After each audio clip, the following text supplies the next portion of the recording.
ኢትዮጵያውያን በበርካታ መገለጫዎች ስንገለጽ ኖረናል።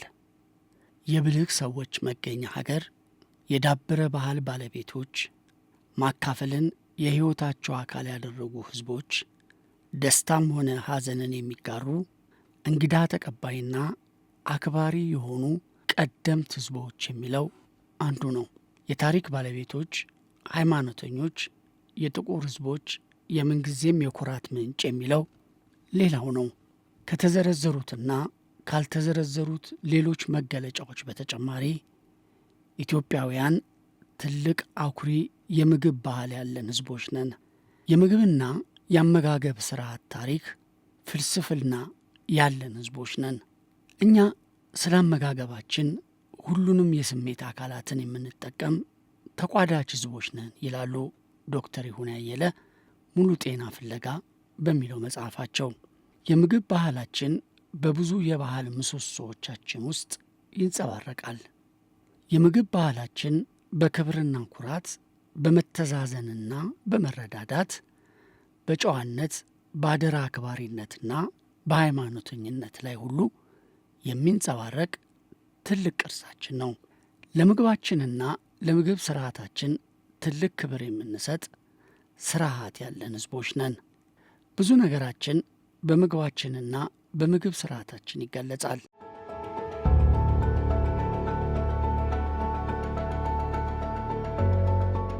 ሀተታ ዘርዓ ያዕቆብ ወሀተታ ላይ ሰፍሮ እንደምናገኘው ኢትዮጵያዊው ሊቃውንትና ፈላስፋ ዘርዓ ያዕቆብ ከ400 ዓመታት በፊት ስለ ምግብ ቀጣዩን የፍልስፍና ሀተታ አስፍሮ ነበር። ለሕይወትህ የሚጠቅሙ ምግቦችን ምረጥ፣ በጥበብና በጥንቃቄ አዘጋጃቸው፣ እንዲጣፍጡህና ሕይወትህም እንዲሆኑህ እግዚአብሔር ለዚህ ልቦናን ሰጥቶሃልና ቁጥር ስፍር የሌላቸውን መልካም ነገሮች የሰጠን ፈጣሪያችንን እንድንቀምሰውና እንድናመሰግነው በምግባችን ውስጥም ጣዕምን ፈጠረ። እንበላ ዘንድ እርሱ ለሰው ሕይወት የፈጠረውን ምግብ ፈጣሪ የከለከለን እንደሚመስላቸው ሰነፎች አንሁን። ከፈጣሪያቸው በረከት ይጾሙና ይከለከሉ ዘንድ ትቷቸዋልና፣ እነሆ እነርሱ የስንፍናቸውን ፍርድ እንዲሁ ይቀበላሉና። የእግዚአብሔርን ጥበብ ሊያስተውሉ ስላልፈቀደ ሰውን ወደ ማሳበቅ ተግባር ወደቀ። ነገር ግን በሚርብህ ጊዜ ብትበላ፣ በሚጠማህም ጊዜ ብትጠጣ መልካም ታደርጋለህ። ከመብላትና ከመጠጣት ፍላጎት ጋር ለፈጠረ ፈጣሪ ፍቃዱ እንዲህ ነውና፣ ሕይወታችንን ለሚያጠፉ ብቻ ካልሆነ በቀር እርሱ በፈጠረው ፍጥረት ሁሉ የተከለከለ የለም፣ መብልም የተከለከለ የለም። የመብላት ፍላጎታችንም በዘመኑ ሁሉ የተስተካከለ ነው ሲል አስፍሯል።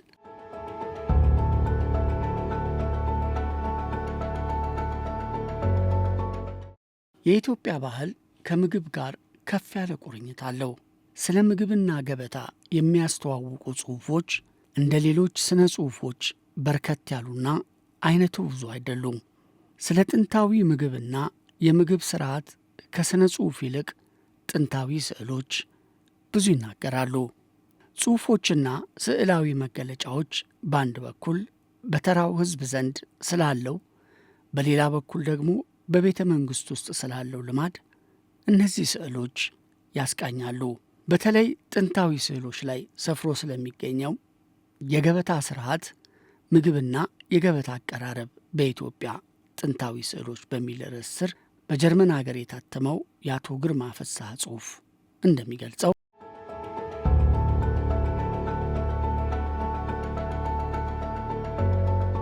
ለቤተ መንግሥት ግብር የሚዘጋጁ ምግቦች ለተራው ሕዝብ ከሚዘጋጁ የዕለት ተዕለት ምግቦች የተለዩ ናቸው። ለነዋሪው የሚቀርበው ምግብ ለአውሮፓውያኑ ከሚቀርበው ይለያል። በዘመነ ምኒልክ ቤተ መንግሥት የሚጋበዙ አውሮፓውያን ለዚህ ተብሎ በተቀጠረ ምግብ አብሳይ የፈረንሳይ አይነት ምግቦች ይዘጋጃሉ። ለሀገር ውስጥ እንግዶች ግን የሚቀርቡት ምግቦች ለሰፊው ማኅበረሰብ የሚቀርቡት አይነት ናቸው። በተለይ ከሥጋ የሚዘጋጁ ስለሆኑ ብዙ ወጪ የተደረገባቸው ጭምር ናቸው። አንድ ቤተሰብ ሊያደርገው እንደሚችለው ብዙ ሥጋ ያለው ወጥ ብቻ አይደለም። ሞልቶ እስኪተርፍ ድረስ ልጁ የበሬ ሥጋ ጥሬውን ይቀርባል። በባህሉ መሠረት ሚስት ምግቦችንና መጠጦችን የማዘጋጀትና የማቅረብ ኃላፊነት ያለባት ሲሆን እንግዶች በሚጋበዙበት ጊዜ አብራ አትቀርብም፣ እንግዶችን ከማስተናገድ በስተቀር።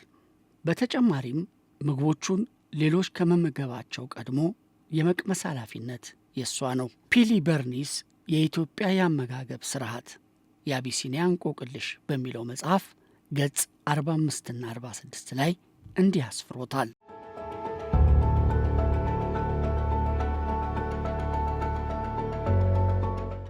በሚቀጥለው ቀን በአቢሲናውያን ገበታ ላይ እንድንገኝ ተጋበዝን። እንደ ቱርካውያን መሬት ላይ ምንጣፍና ትራስ ላይ ነው ሰው የሚቀመጠው። በመጀመሪያ ለብ ያለ የእጅ ውሃ መጣልን። ከዚያ እንጀራ በመሶብ ከ4 እስከ 5 የሚሆኑ ሰዎች አንድ ገበታ ላይ ይቀርባሉ።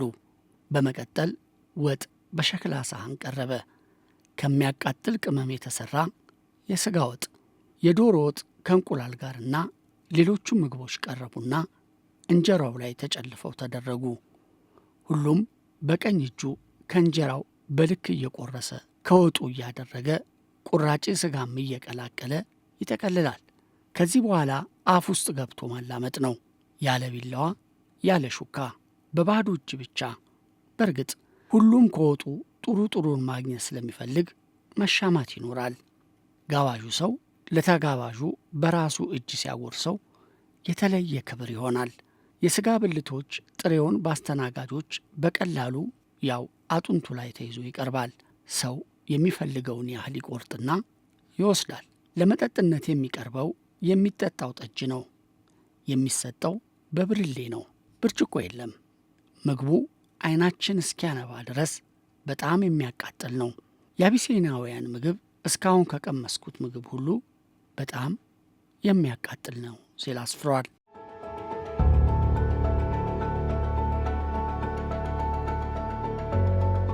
ፒልብሪስ 4-5 የሚሆኑ ሰዎች መሰው ከበው መመገባቸው፣ ያለ ቢላዋና ሹካ በእጅ መጠቀማቸውና መጎራረሳቸው የገረሙ ይመስላል። ከብዙ መገረም ውስጥ እነዚህ በኢትዮጵያ ባህል ውስጥ ያላቸው ድርሻ ሰውየው ከገመተው በላይ መሆኑ ይመስላል።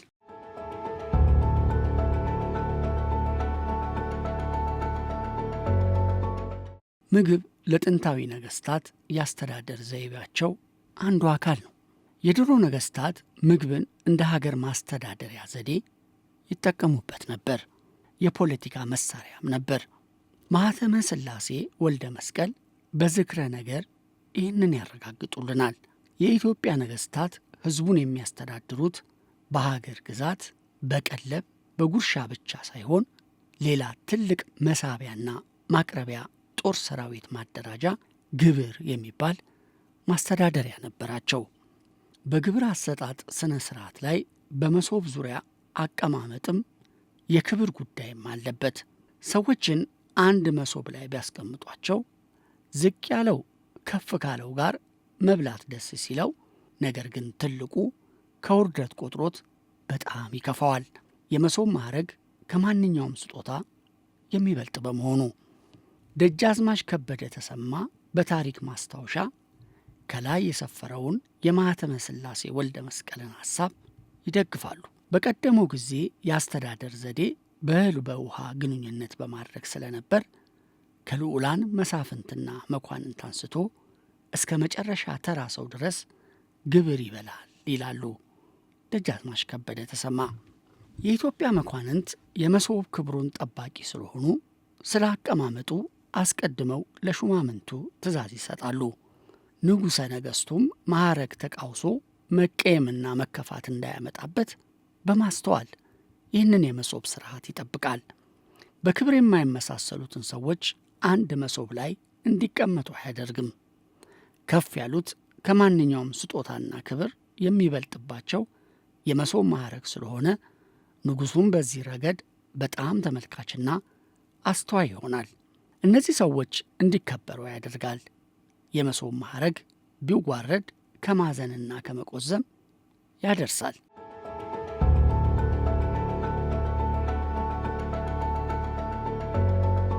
በሐዲስ ዓለማየሁ ፍቅር እስከ መቃብር አንድ አዛውንት ከንጉሥ ግብር እንዳይገቡ መከልከላቸውን ከሌላው መኳንንት ጋር በቁጭት የሚወያዩበት ምዕራፍ አለ።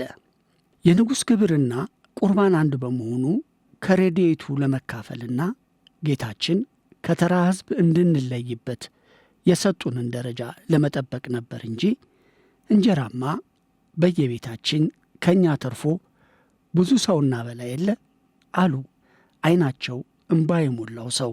ሁለቱም መኳንንት እንዲህ እያዘኑ ሲወያዩ ከከልካዮቹ አንዱ እየሮጠ መጥቶ ዓይናቸው እምባ ያዘለውን መኮንን ጠራቸው። አሁን ከማን ጋር ልታስቀምጠኝ ነው የምትጠራኝ? አጋፋሪ ጉደታ ከአሽከሮች ጋር ልታስቀምጠኝ ነው? ግድ የለም ቶ እግዚአብሔር ይስጥልኝ፣ የአደባባይ አምላክ ያፋርደን፣ ብቻ እንግዲህስ እቤት እሄዳለሁ ሲሉ ይገልጻሉ አዲስ ዓለማየሁ።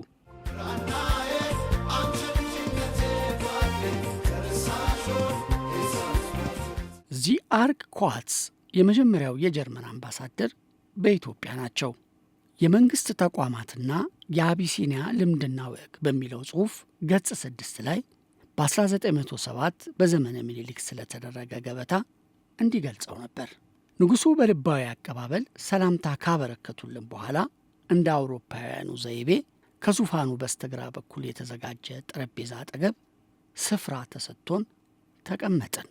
የእኛ ጠረጴዛ ልክ እንደ ዙፋኑና ከዙፋኑ ግራና ቀኝ እንዲሁም ከዙፋኑ መቀመጫ ፊት ለፊት ለአቢሲናውያኑ መሳፍንት እንደተወሰኑት ቦታዎች ዝቅ ብሎ ከተሠራው አዳራሽ በመደብ ከፍ ብሎ በመጋረጃ የተከለለ ነው።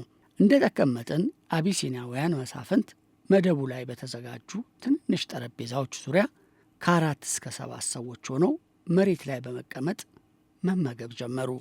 ለእኛ በአንድ አርመናዊ ምግብ አብሳይ የተዘጋጀ አውሮፓዊ ምግብ ሲቀርብልን አቢሲናውያን ከእንጀራ የሚያቃጥሉ ወጥ እንዲሁም ከጥሬና ከተጠበሰ ሥጋ የተዘጋጀ ባህላዊ ምግባቸውን እየተመገቡ ነበር። የምግብ ሥርዓቱ በሚከናወንበት ጊዜ ሁሉ ዙፋኑ ላይ የተቀመጡት ንጉሥ በልዩ ሁኔታ ያስተናግዳሉ። በልተን ከጨረስን በኋላ ከትልቁ አዳራሽ ከልሎን የነበረው መጋረጃ ተገለጠ። አዳራሽ ውስጥ ሠራተኞች ወዲያ ወዲያ ይራወጣሉ። ሁሉም ነገር ከተዘጋጀ በኋላ በንጉሡ ትእዛዝ ከፊት ለፊት ያለው በር ተከፈተ። ተጋባዥ መኮንኖችና ወታደሮች እጅብ ብለው ገቡ። በአጋፋሪው አማካኝነት ወደ ቦታቸው ተመሩ። መሬቱ ላይ እንደተቀመጡ በሠራተኞች ይስተናገዱ ጀመር። 1 ሰዓት ካለፈ በኋላ ተጋባዦች አዳራሹን ጥለው ወጥተው በሌሎች እንግዶች ተተኩ። ንጉሡ እየተመለከተ በዚህ አይነት መልኩ 3 ወታደራዊ ክፍሎች ተመገቡ ሲል አስፍሯል።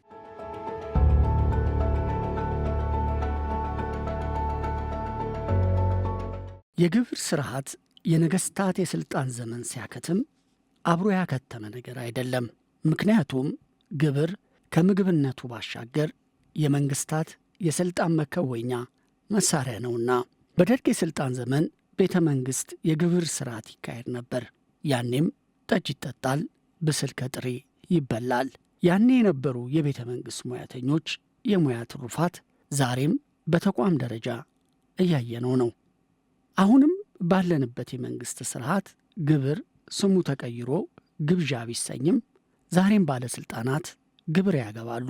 አሁንም በድጋሚ ምግብ የፖለቲካ ሥርዓቱ አንደኛ መሣሪያ ነውና ጠቅላይ ሚኒስትሩ ወይም ፕሬዝዳንቱ በታላቁ ቤተ መንግሥት ከዲፕሎማቶችና ከታዋቂ ሰዎች ጋር ተዋወቁ፣ እራት በሉ የሚለው ዜና ቋንቋው ተቀየረ እንጂ ግብር አገቡ ነው።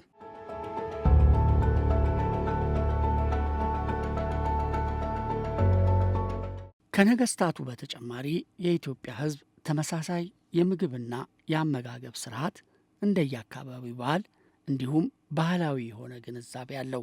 እንጀራን በመሶብ አለበለዚያም በጥራር ይመገባል። መሶብ ሕይወት፣ ኑሮን፣ አንድነት፣ ክብነቱ ቤተሰባዊነትን ይገልጻል። አብሮ መመገብ ቤተሰባዊ አንድነትን፣ ፍቅርን ያመለክታል።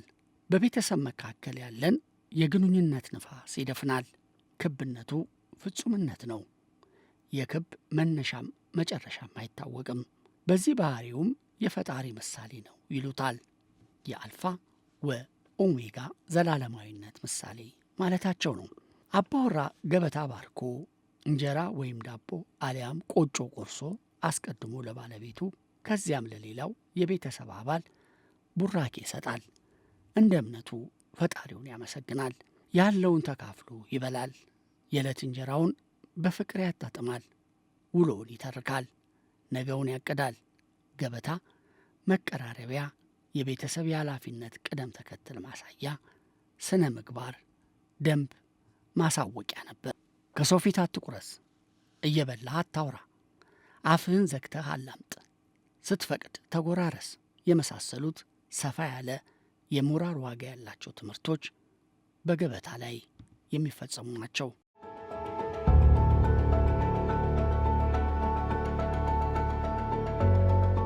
አብሮ መብላት ማዕድን ከቤተሰብ ወይም ከሌላ ሰው ጋር ሆኖ መመገብ ወይም መቋደስ ማለት ነው። አብሮ በመብላት ውስጥ ያለው ትልቁ መርህ ምግብን መጋራት ነው። ምግብን በመጋራት ውስጥ ትልቅ ደስታ ይገኛል። አብሮ መመገብ የደስታ ምንጭ ከመሆኑ አንጻር ጥናት የሚያስፈልገው ጉዳይ ቢሆንም ዓለም ደስተኛነቱን በሚለካበት መስፈርት ተለክተን የተትረፈረፈ ባላቸው ሁሉን አድራጊ ሕዝቦች በተሻለ ደረጃ ለመገኘታችን እንደ አብሮ መብላት ያሉ ድንቅ የባህል ቅርሶቻችን አስተዋጽኦ አያደርጉም ማለት የዋህነት ነው። አብሮ መብላት ምግብን ከአንድ መሶብ ላይ በጋራ ከመመገብ የዘለለ ነው ይላሉ አጥኚዎቹ። አብሮ መብላት ብዙ ትሩፋቶች አሉት። አብሮ መብላት የደስታ ምንጭ ነው። የእርቅ ምልክት ነው። የቃል ኪዳን ማሰሪያ ነው። ደስታን ያጎናጽፋል። ስሜታዊና ስነ ልቦናዊ መሻቶችን ለማርካት የሕይወት ዋስትና የሆኑ እንደ ፍቅርና ትኩረት ማድረግን ያጎናጽፋል። አብረን በምንመገብበት ወቅት በሰከነ ሁኔታ አኝከን ስለምንውጥ ምግቡ በጥሩ ሁኔታ ከሰውነታችን እንዲወገድ ይረዳል። ጥናቶቹም እንደሚያመለክቱት አብሮ መብላት የተሻለ ቤተሰብ ጤንነት እንደሚሰጥና ክብደትንም ለመቆጣጠር ጠቃሚ እንደሆነ አሳይተዋል ይላሉ ዶክተር ይሁኔ አየለ። አብሮ መብላት ለሕፃናት የመረዳዳት መንፈስን ከማስረጽ ባለፈ የአመጋገብ ስርዓት ማስተማሪያ አይነተኛ መድረክ ነው።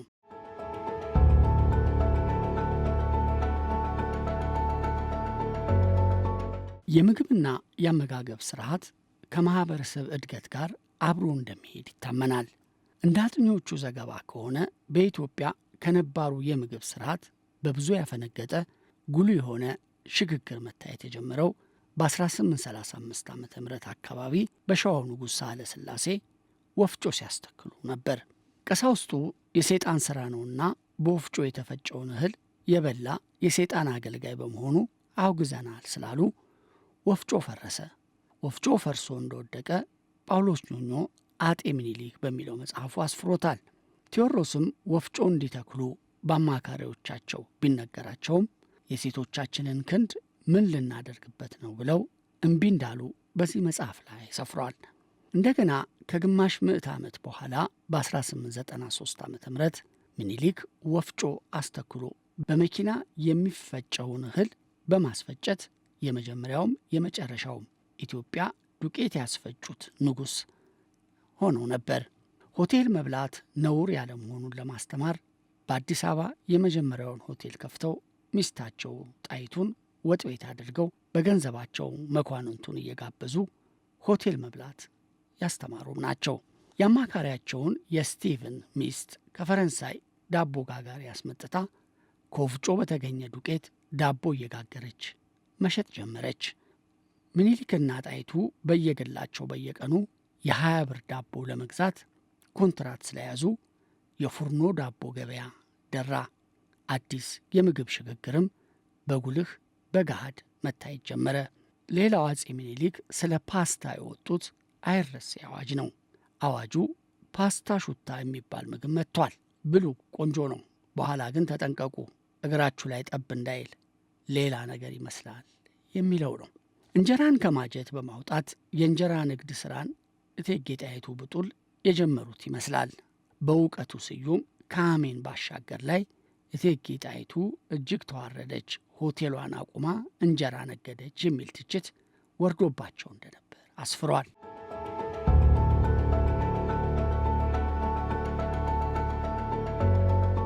የምግብ የምግብና የአመጋገብ ስርዓት ለውጥ ቀስ በቀስ እየተስፋፋ የሀገሪቱን ክፍል እንዳዳረሰ በርካታ ምክንያቶችን መግለጽ ይቻላል።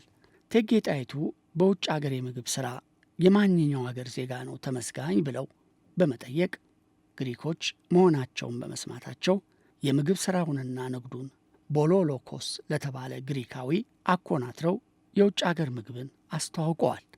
የምግብና የአመጋገብ ለውጥ ለበርካታ የጤና ችግሮች ዳርጎናል። በአመጋገብ እውቀት በመዛነፋችን የተነሳ ሕይወት አለምላሚ ያልነው ምግብ ወደ አደገኛ ጠላትነት እየቀየረን ነው። ፍቅር፣ መተሳሰብና አንድነትን ያመጣል ያልነው ምግብ ከፍቅር ውጪ በግለኝነት በስስት እየተመገብነው ከአብሮ መብላት ከሚገኝ በረከት የጸዳ እያደረግነው ነው።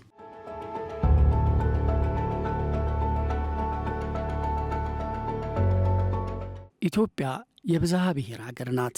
በየአካባቢው በሁሉም የሀገሪቱ ማዕዘን የሚገኙ ሕዝቦች የራሳቸው የሆነ የአመጋገብ ስርዓት፣ የምግብ ባህል አላቸው።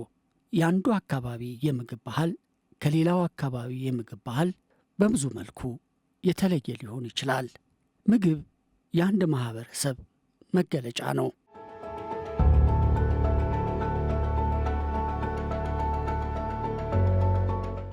ኢትዮጵያውያን እንጀራ ብቻ አይደለም ምግባቸው። ኢትዮጵያውያን ከእንጀራ ባልተናነሰ በኢትዮጵያ ብቻ ለምግብነት የሚውል ምርጥ የምግብ ተክል አላቸው። እሱም እንሰት ነው። አብዛኛው የደቡብ ሀገራችን ክፍል ነዋሪ እንሰት ሁሉ ነገሩ ነው። እንሰት ምግቡ ነው። እንሰት መመገቢያ ሳህኑ ነው። መድኃኒቱ ነው። የገቢ ምንጩ ነው። ሰው ሲሞት የሬሳ መከፈኛ ነው። የእንስሳት መኖ ነው። ውሃ ማጠራቀሚያ ጋን ነው። እንሰት የልምላሜ እናት፣ መንፈስን የሚያድስ የጓሮ ግርማ ሞገስ ነው። ከዝናብ መከላከያ ዣንጥላ ነው። እንሰት ብዙ ነገር ነው። እንሰት ከ60 ዓመታት በፊት በተዘጋጀ ጥናታዊ የሴቶች ሙያ መጽሐፍ ላይ አሰራርና አመጋገቡ በዝርዝር ሰፍሮም የሚገኝ ነው። በደቡብ የሀገራችን ክፍል እንሰት በዕድሜም በዘርም የተለያየ መጠሪያ አለው። በተለያየ ሁኔታም ጥቅም ላይ ይውላል። በሲዳማ እጅ የሚያስቆረጥመው ጉርሰሜ፣ የሃዲያዋ ተካና፣ የጎፋው ግንዴሳ፣ የጉራጌው ቁሙስ እያሉ መዘርዘር ይቻላል። ነገር ግን ሁሉም ከእንሰት የሚዘጋጅ ነው።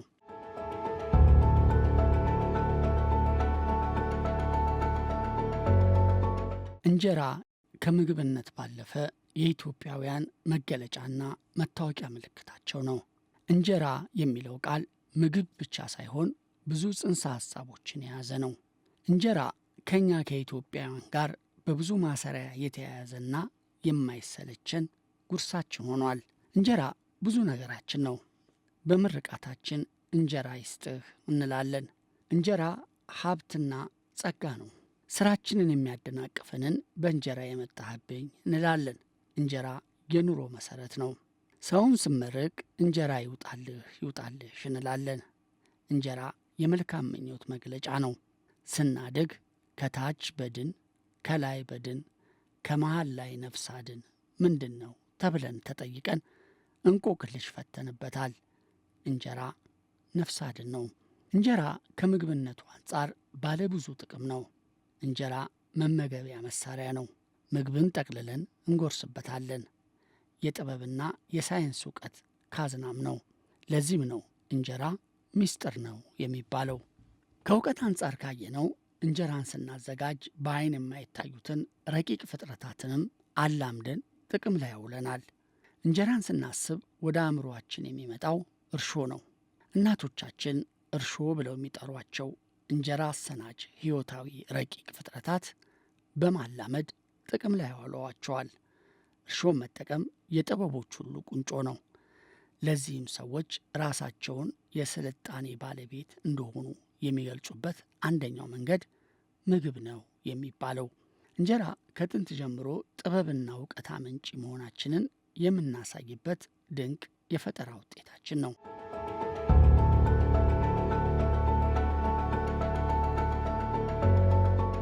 ሰዎች በተፈጥሯቸውም ሆነ ወይም በስልጣኔ ረገድ ተራቀው ለሰው ልጅ የሕይወት ምሰሶ የሆኑትን መሰናዶች በተፈጥሮ ከተገኙበት በጥቂቱ ጣዕማቸውንና አቀራረባቸውን ለውጠው እንዲሁም ራሳቸው እያመጡ የሚሻለውን ድርጅት የሚያፈልቁበት ጥበብ አላቸው። ይህ ጥበብ ደግሞ የእናቶቻችን የእህቶቻችን ባልትና ነው።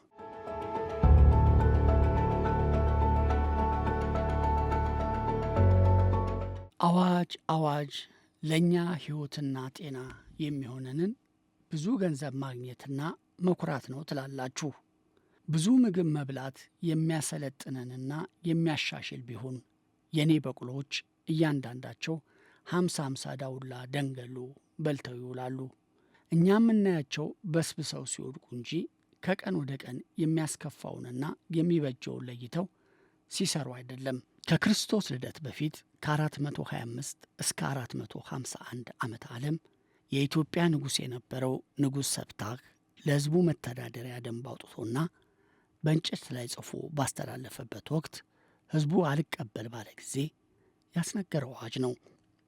በእጅህ ሕመምን በሕመም ላይ የምትደርብ የዚች ዓለም ባለጸጋ፣ የዚች ዓለም ባለ ገንዘብ፣ ከክፉ በሽታ ትድን ዘንድ ትወድ እንደሆነ አድምጠኝ።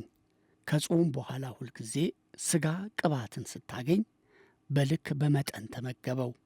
መጠን ልክ ያለው ነውና ሰላምና ጤና የሚኖረው። እፎይ ተመስገን ማለት የሚቻለው ብሎ ነበር ደግሞ ኤፍሬም ስዩም ተዋናይ ብሉ የግዕዝ ቅንያትና ፍልስፍና ላይ። የቲቤቱ መንፈሳዊ መሪ ዲያለማም ሰው ጤንነቱን መሥዋዕት አድርጎ ሀብት ይፈልግበታል፣ እንደገና ሀብቱን መሥዋዕት አድርጎ ጤና ይፈልግበታል። በዚህም ሳያቆም ስለ ወደፊቱ በመጨነቅ ዛሬን ሳይደሰትበት ያልፋል። ዛሬንም ነገንም ሳይኖር ምንም ሞት እንደማይጎበኘው በማሰብ ይኖራል። ከዚያም ሳይኖር ይሞታል ነበር ያሉት።